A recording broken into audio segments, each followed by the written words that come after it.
کیا آپ کے بچے کا حلق کا سوراخ تنگ ہے یا اس کے حلق میں چیزیں پھنس رہی ہیں؟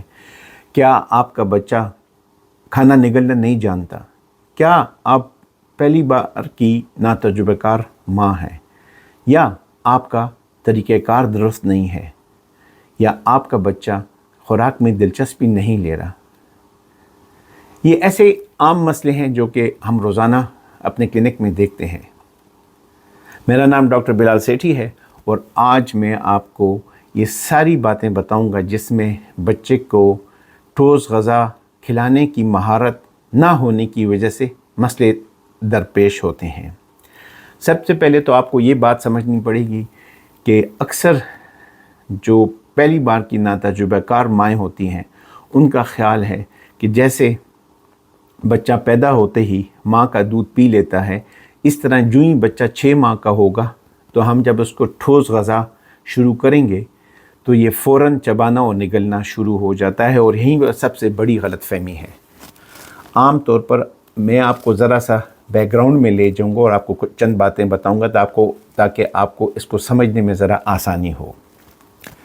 انسان ایک میمل ہے۔ میملز کا مطلب ہے کہ جتنے بھی دودھ پینے والے جانور ہیں، اللہ تعالیٰ نے اس میں ایک خاص جبلت رکھی ہے جسے ہم کہتے ہیں سکنگ ریفلیکس۔ یہ جبلت فطری طور پر موجود ہوتی ہے، اور جو ہی بچہ پیدا ہوتا ہے وہ ماں کا دودھ پینے لگتا ہے، یا ساتھ ہی اگر اس کو فیڈر دیا ہے تو اس سے فیڈر سے دودھ چوسنا شروع کر دیتا ہے، اور اسی جگہ سے سارے مسائل کا جنم ہوتا ہے۔ کیونکہ جو پہلی دفعہ ماں بنی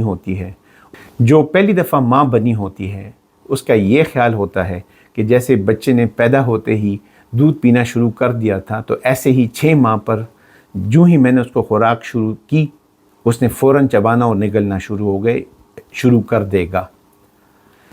تو اگر ہم اس بات کو سمجھیں کہ خوراک کو چبانا اور نگلنا یہ ایک الگ قسم کی مہارت ہے جو آپ نے بچے کو سکھانی ہے، اور کوئی بھی نئی چیز اپنے بچے کو سکھانے کے لیے آپ کو اس کی بار بار مشق کرانی پڑے گی، جس کے لیے صبر اور مستقل مزاجی کا سامنا کرنا پڑے گا۔ تو آپ نے جلدی نہیں کرنی، مستقل مزاج رہنا ہے۔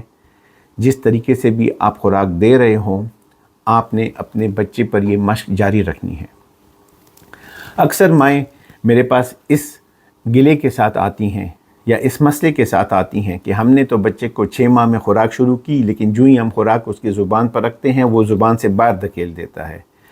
تو میرا خیال سے یہ اسی چیز کی نشانی ہے کہ بچے کو ابھی یہ مشق نہیں ہوئی کہ اگر اس کو کوئی مسلی ہوئی خوراک جیسے عام طور پر آلو، کیلا یا کوئی چاول وغیرہ جو ہم مسل کر دیتے ہیں یا میش دیتے ہیں، وہ اس کو اپنے منہ میں نہیں سنبھال سکتا، اور جب آپ اس کو دیتے ہیں تو وہ زبان کی غلط حرکت سے وہ زبان اس کو منہ سے باہر دھکیل دیتی ہے، اور ماؤں کا خیال ہوتا ہے کہ شاید میرے بچے میں نگلنے کی صلاحیت نہیں ہے، یا اکثر مائیں ایسی حرکتیں کرتی ہیں کہ وہ بچوں کو خاص طور پر ہمارے پشاور میں اور ہو سکتا ہے پنجاب میں بھی باہر لے جاتے ہیں ایسے خواتین کو جو کہ ان کے حلق میں ایسے انگلی مار کر اور وہاں سے پلاسٹک کے پیس برآمد کر کے کہتے ہیں کہ آپ کے بچے کے حلق میں یہ پھنسا ہوا تھا۔ ہم عام طور پر ایسے کافی بچے دیکھتے ہیں جن کے ساتھ اس قسم کی حرکتیں ہوئی ہوتی ہیں، اور اس سے کوئی فائدہ تو نہیں ہوتا، لیکن جو خاتون ایسے عمل کرتی ہے اس کے ناخنوں سے بچے کا حلق ضرور زخمی ہو جاتا ہے، اور یہ خواتین اکثر 300-400 روپے بھی لیتی ہیں۔ یہ بڑا کامن سا عمل ہے جو لوگ یہاں پشاور میں کرتے ہیں، اور میرے خیال سے اور علاقوں میں بھی کرتے ہوں گے۔ تو میرا مشورہ آپ کو یہ ہے، آپ نے یاد رکھنا ہے کہ آپ نے گھبرانا نہیں ہے۔ یہ جو آپ کی گھبراہٹ ہے اور حقیقی خوف میں بہت فرق ہے۔ کوئی بچہ کبھی بھی خوراک پر اپنے آپ کو حلق میں نہیں پھنسائے گا، جس کے اکثر ماؤں کو خوف ہوتا ہے کہ میرا بچہ کہیں پر خوراک سے چوک نہ ہو جائے۔ آپ کو یاد رکھنا چاہیے کہ اللہ تعالیٰ نے انسان کے بچے کے حلق میں اور عام انسان کے حلق میں ایسے مختلف سسٹمز بنائے ہیں جسے ہم کہتے ہیں گیگ ریفلیکس، اس میں کیا ہوتا ہے کہ اگر خوراک سانس کی نالی میں جانے لگے تو بچے کو کھانسی یا بڑے آدمی کو بھی کھانسی شروع ہو جاتی ہے، تاکہ سانس کی نالی بچی رہے۔ اگر اس خود خوف میں مبتلا ہو گئیں تو آپ اپنے بچے کو کبھی بھی خوراک نہیں دے سکیں گے۔ اور آپ کو یاد سے بتا دوں، اور میں آپ کو بالکل یہ بتا دوں کہ جتنا بھی لیٹ خوراک آپ اپنے بچے کو شروع کریں گے، اتنا لیٹ ہی اس کی عادت بنے گی۔ تو یاد رکھنا ہے، میں آج دوبارہ آپ کو بتا دوں کہ جو مائیں اس ٹھوس غذا کی مہارت لیٹ شروع کریں گی، وہی اکثر بچے کو جلدی سے فیڈر شروع کر دیتی ہیں 6 ماہ سے، جو کہ مزید مسائل کا شکار ہو جاتا ہے۔ بچے کو آپ نے پکڑ کر زور سے نہیں کھلانا۔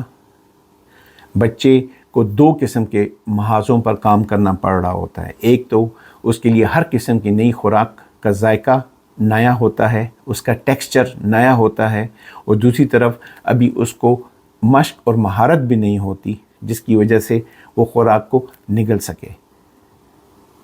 تو میری تمام ماؤں سے یہ التجا ہے کہ وہ کسی قسم کے ملٹی ویٹامن یا کوئی بازار میں ایسی دوائی نہیں ملتی جس سے بچہ اس کی مہارت حاصل کر لے۔ اس کی مہارت صرف اور صرف آپ نے اپنے بچے کے ساتھ محنت کر کر اس کو یہ سکھانا ہے کہ اس نے خوراک کو کیسے چبانا اور نکلنا ہے۔ میں اکثر میرے پاس ایسے مریض وہ تحاشا آتے ہیں کہ میرا بچہ خوراک نہیں کر سکتا، اس کے منہ سے خوراک گزر، آپ ہمیں کوئی دوائی ایسی لکھ دیں جس سے جلدی سے خوراک چبانا اور نگلنا شروع ہو جائے۔ تو میرا ان سے ایک سوال ہوتا ہے، میرا ان سے یہ سوال ہوتا ہے کہ آپ بازار اگر چلے جائیں اور میرے لیے ایسی گولیاں لے آئیں جو کھا کر آپ یا گاڑی چلانا سیکھ لیں، یا ٹرک چلانا سیکھ لیں، یا موٹر سائیکل چلانا سیکھ دیں۔ تو اس کا جواب اکثر والدین مسکرا کر یہ دیتے ہیں کہ بازار میں تو کوئی ایسی گولیاں نہیں ملتی۔ تو میرا ان کو یہی مشورہ ہوتا ہے کہ جیسے بازار میں چبانے اور نگلنے کو سیکھنے کے لیے کوئی گولیاں نہیں ملتی، آپ نے گاڑی میں بیٹھنا ہوتا ہے، غلط گیئر لگائیں گے، غلط بریک لگائیں گے، فٹ پاتھ پر لے جائیں گے، چھوٹے موٹے ایکسیڈنٹ بھی ہو جائیں گے، لیکن آپ پہلے دن موٹر وے کے ڈرائیور نہیں بن سکتے۔ تو اسی چیز کو سامنے رکھتے ہوئے میری تمام خاص طور پر پہلی دفعہ ماؤں کے لیے یہ مشورہ ہے کہ آپ صرف اور صرف دن میں 1 دفعہ سے شروع کریں، ان کو نرم غذا شروع کریں۔